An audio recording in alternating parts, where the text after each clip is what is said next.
بسم الله الرحمن الرحيم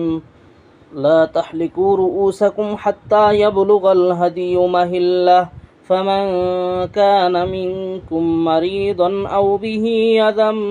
من رأسه ففدية من صيام الحمد لله আল্লাহ রাব্বুল আলামিনের কালামে পাক। যাদের মাথায় প্রচণ্ড ব্যথা হয়, তো আমি যে আয়াতে কারিমা তিলাওয়াত করলাম, ওয়ালা তাহলিকু রুউসাকুম হাত্তা ইয়াবলুগাল হাদিয়ু মাহিল্লাহ ফামান কানা মিনকুম মারিদান আও বিহি আযাম মির রাসিহি ফাফিদিয়াতুম মিন সিয়াম, এই আয়াতটা একটা কাগজে লিখে, আয়াতখানা একটি কাগজে লিখে তাবিজের নিচ দিয়া, অর্থাৎ এই আয়াত যে জায়গায় লিখবেন তার নিচে রোগীর নাম লিখবেন।